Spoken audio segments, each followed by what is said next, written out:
And now I welcome David Claerbout and Siba Ardalan. Does it work? Check? Yeah, it works, no? Yeah, it's all fine. Well, good afternoon, everybody, and it's a pleasure to be here this wonderful weekend of a lot of exchanges, and I would like to thank Christina Beschler and her fabulous team for having brought us all together here. Now about the work and talk with David. It is the third time I have the pleasure of working with David, and the result is a lovely exhibition, which I hope you agree to, in the small, tiny chapel here, San Bastiaun, in Zuoz, nearby. Some of you have seen it, and those who have not seen it actually can view it on the way to go to the lunch today, Dorta. Well, don't, or maybe you can do it afterwards, absolutely. And anyhow, that is The Pure Necessity is the title of the exhibition, and it is a 2D animation, about 15 minutes, so you need to sit quite a bit of time. The aim is to be there. The aim, as David says, is to be even bored, to feel that whole thing, notion of being bored, and it's part of the deal. It's no longer for children. It's actually David's take on a very beautiful tale that Kipling did and wrote about in the 19th century, at the end of 19th century. We all read probably as children. And the pure necessity, the way the work is, and the way Kipling wrote are truly different.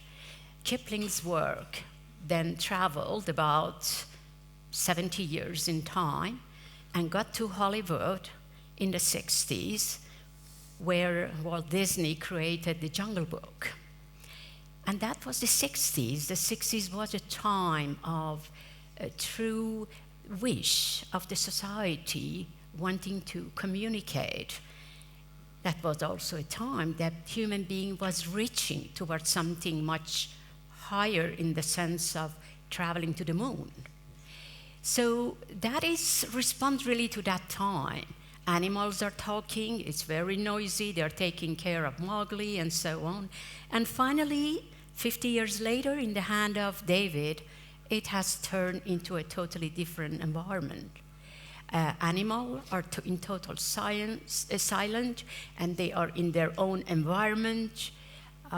They are not communicating with each other anymore, which in some ways, some of you realize that reflects our society. Now, David's work is, at the center of his work is the image. He manipulates the image, it's his generation, and basically it appears in photography, it appears in animation, it appears in film. And it's amazing how he celebrates the image.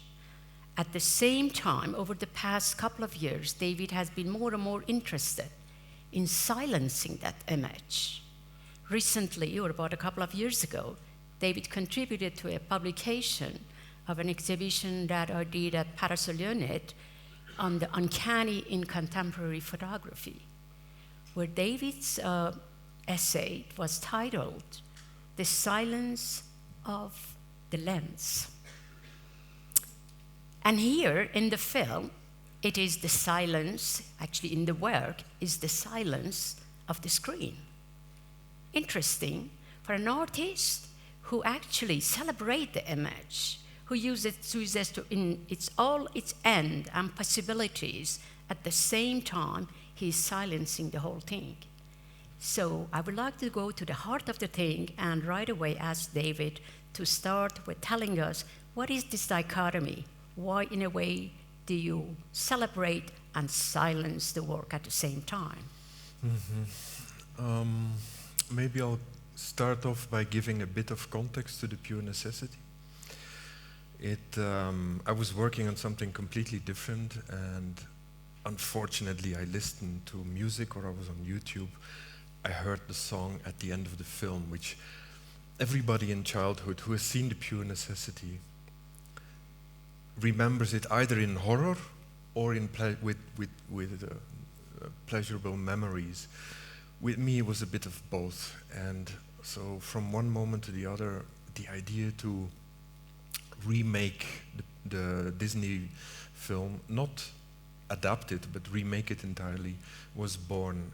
And after that came a hospital, a children's hospital, and the work was going to be installed in the waiting room for the children to be operated. Fortunately, that didn't happen, because the work tends to make children rather nervous, and has the opposite effect maybe on adults, so it's definitely not a children's work. Now, to finish that, how it came to existence, that project didn't happen because of whatever reasons, and then finally the Städel Museum in Frankfurt came up with the finances to finalize it. I wanted 1 hour, exactly 1 hour, because I would have loved that the film would count time, that you could more or less set your clock, and that the song, which is the only human voice spoken or sung element in the film, would come every hour, exactly at the hour. We managed to a little more than 50 minutes, and after that we were 3.5 years further down the line, and the budget was finished, and I had to be happy for the rest of my time with more than 6 minutes of black in between every hour. So that for the anecdotes. Then for what is the dichotomy. The reason why I work with moving image, film or video, is still slightly unclear to me, but by the years there's a few things that I start to understand. And the answer lies, there's this relation between slowness and speed, which you can never escape when you're in film. There's another family related to something we've been talking about a lot today, is the silence, but silence is entirely contextual to the other, which will be the absence of silence or noise or whatever you could call it. So you can't really speak about both nephews of the same family or nieces as slowness or silence if you don't also take in consideration their opposition, speed. And I realized in film there is this particular pace going on, which Henri Bergson once called l'instant quelconque versus l'instant privilégié. So you have moments which are whatever, it's an apparatus which keeps on rolling in time at 20 frames per second, say. And within that apparatus, you have special moments. This is simply how the inorganic thing that film is replicates life, so to speak. So we have always this context of silence versus noise. And in film, but also in everything that's dependent on the clock, it is impossible to escape a particular speed. So when we speak about slowness, when I make my film that much more silent or slow than the original animation in Jungle Book, I always have to take in consideration the fact that fundamentally, structurally, film always paces faster than our perception can follow. So it does a little bypass with our perception. Earlier on, I was thinking about that as a certain violence done to perception, but in fact, it seems now that the more I study vision, the more perception is quite happy to go along with that illusion. But we should just not forget that if there were an alien that had landed on Earth, which was called chronometry, and which would take over more and more aspects of life, one could say in 2020, that alien is almost everywhere. So the body snatchers have really managed to do their job. Most of the things that we do are somehow related to chronometry, including the hertz of the lights, the frame per second of a moving image, all of that. And from there on, you can go back to slowness, but that slowness will always be a child or somehow a family member of the initial speed. So chronometry is in fact key. And another aspect which I think we might want to come on, which is again a dichotomy, is that in film, not originally, but very early on, film is being taken over by literature and by the scripted words. In fact, it's a conflux of many aspects, but one of them is, of course, theater. But very early on, when the very first viewers of a moving image were quite stunned with aspects in the background and not in the foreground. Some of you may remember that Le Repas de Bébé from the Lumière brothers, the fascination went to the trees in the background blowing gently in the wind. And often people have asked if this was an inspiration for me, but I was completely unaware of that. It was really only afterwards that I became aware of this aspect of my love for the background and for anything that is not dialogue, that is not the spoken word, that doesn't occupy, so to speak, your brain. And the background became ever more my ally. So basically, The Pure Necessity is, one could say, is a work where the actors have been, one could say, injected with some kind of sleeping substance, where they, 60 years after the 1967 Jungle Book, they roam around the same forest, the same memory, but they don't have any more job to do. They're jobless. They're old. They don't speak to one another. And if you think about it, in 1967, we spoke about it with Ziba before, cinema was still a place like, for example, this place, where you would all sit together next to one another in rows, and you would kind of outsource conversation to the other, either to a device or to a podium. And I think this is significant after the Second World War. It's not a coincidence that television and cinema developed so fast after the Second World War, because you had two major catastrophes, which were in themselves enough to silence people for quite a while. And so my feeling was that when The Jungle Book came out, as with many other films of that time, this was a way to put people next to one another and subcontract the conversation to something else.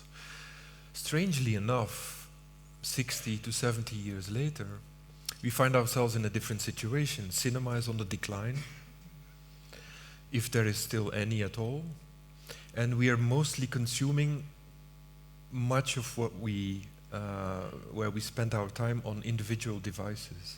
So our time spent in this communal situation, which was secular church, cinema, has decreased considerably.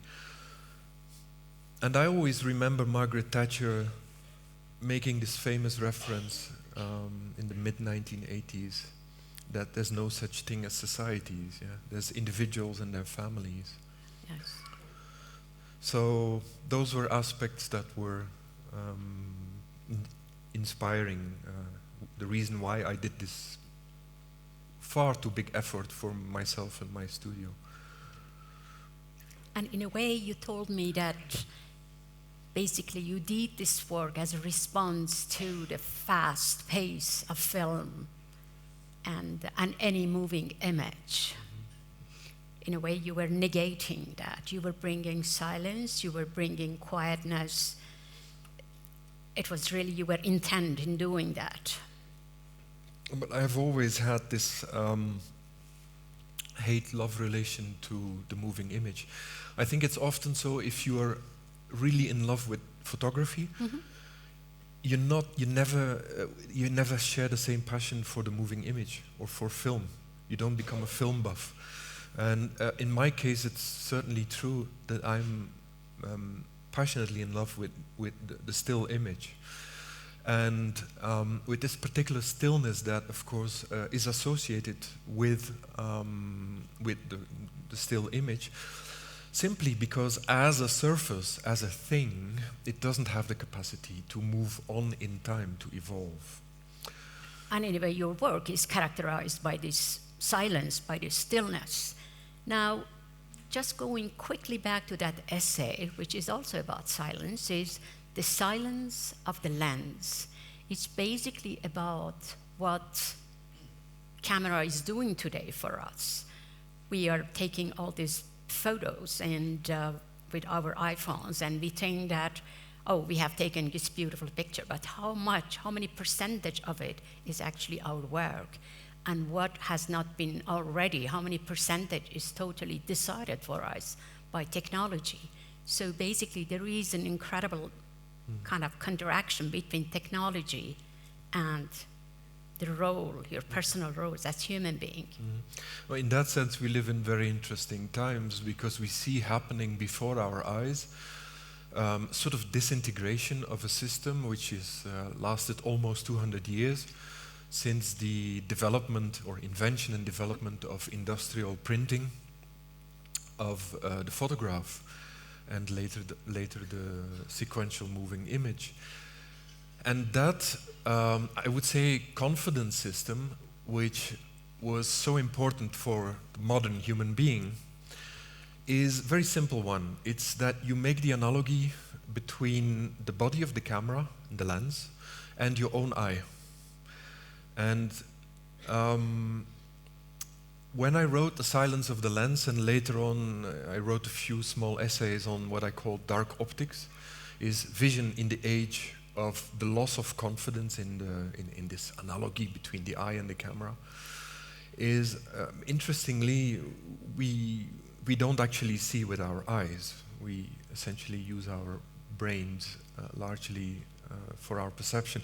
But we've employed this analogy throughout modernity as a system to develop a language which was lightning fast, instant. The camera provides an instant language which could be universally understood, you could say.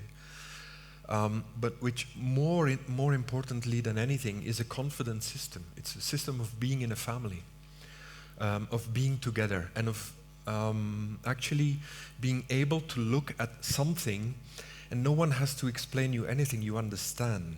You go with the flow and you understand it. And that, as we speak, is disintegrating, and it's interesting to see what it is being replaced by. And in my experience with the work I've done, I mean, The Pure Necessity was a classic animation made by frame-per-frame animation by professional animators who were asked to take away life, so that was kind of a paradox again. But most of the 3D material and the future of the camera image is obviously without the lens. All our cameras that we carry in our pockets and in our bags have a little plastic thing which we still call a lens, but we're obviously going towards something which will photograph out of darkness. And there we see interesting analogies with the way perception works. And I got interested. I have to watch my words because I understood there's a few authorities, or at least more than one authority on neuroscience here who will speak. So I ventured into aspects of perception, and of course you come to the brain, which is one of the happiest moments of my life because I started to understand finally how we see. And so, interestingly, our eyes or our vision works kind of naturally, similarly to the digital camera, far more than to the analog camera in a way. So it's a nice in-between step, but the digital camera obviously is a transitioning period What we venture towards to is something quite different, which I've termed as dark optics, is what you do when you have no more confidence. You can do two things. You can go mad, or you can pick up the project of the Enlightenment and you can think again and reconsider many aspects of what this confidence system was, and find back confidence. And so initially the reason why I worked with the moving image is because I sensed this is not a universe in which I feel at home, but I wanted to make it my own. Do we have time for a couple of questions? Okay, great, thank you. Thank you very much. Are there any questions?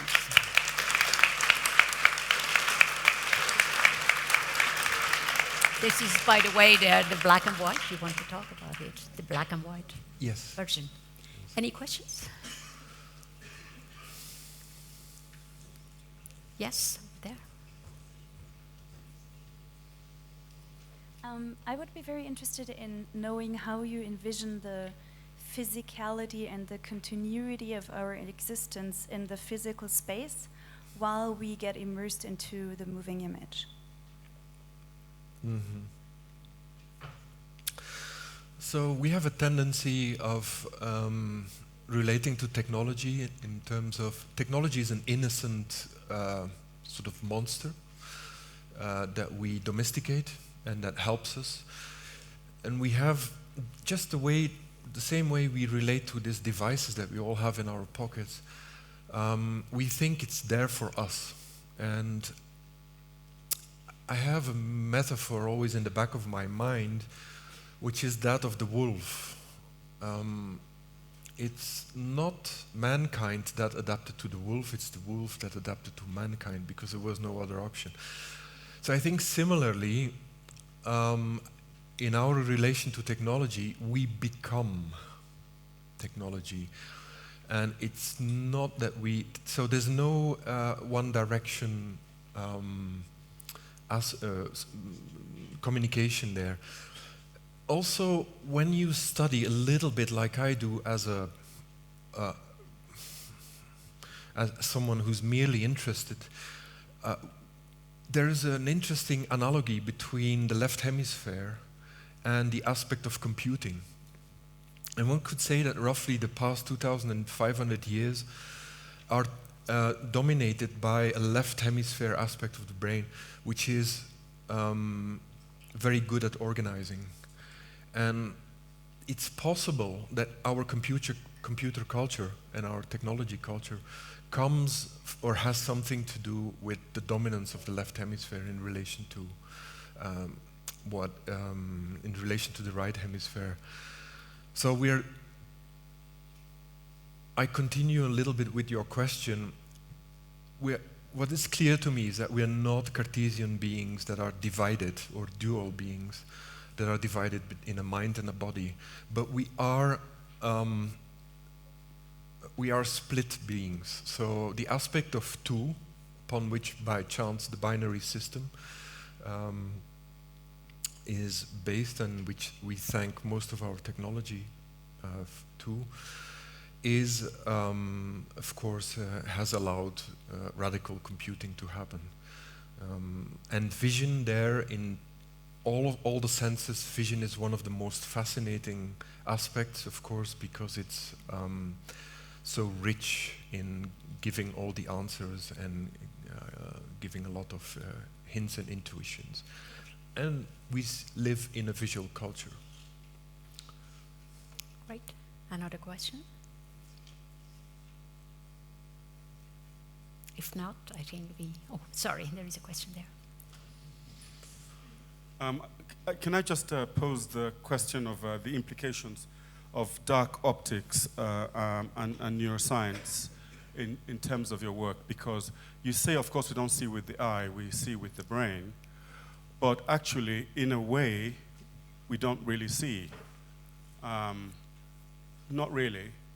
What the brain seems to do is to coagulate a mass of vibrations into a combination of cultural, agreed, and preconceived states of various kinds of stillnesses. So dark optics seems to me to be existential in terms of where we're going. The question of, for example, if we don't see with our eyes, what do we really see? Is this a question that interests you? Yes, there is also, I recently read that there's a neuron called Jennifer Aniston cell, and that obviously even in aspects of cellular biology, there are cells with a program. So my interest in the relation between the eye and the brain, and in which aspect do we see with our eyes, which aspect do we see with the brain, comes essentially out of saying goodbye to a culture where we take for granted vision and see it as an ally. And it's problematic in the way because you cannot live a single day without this confidence system. So you need to have it. And I was mainly personally puzzled by the fact that eyes did so little for our vision. Yeah. I start to understand it day by day, a little bit more. And probably it was all prompted by starting to work with 3D imaging, and then hearing somebody speak about how vision separates shape, line, structure, texture, pretty much like we work in 3D imaging. It even brought me back to early Renaissance painting, where you have a similar build-up of the composition, starting with the line and ending with the texture. But in between you have all these stages which are very similar to how vision works. There is a question there, yeah. It's more a comment again. Since neuroscience has been addressed several times now, I think I should say a few words. First of all, we are far from really understanding how the brain synthesizes perceptions, emotions from these sparse sensory signals that you artists provide. What we really know is that most of perception is a constructivistic process. We capitalize on a huge amount of stored knowledge, which we use in order to interpret what our sensory systems transmit to the brain. And how this process is exactly organized, we still ignore.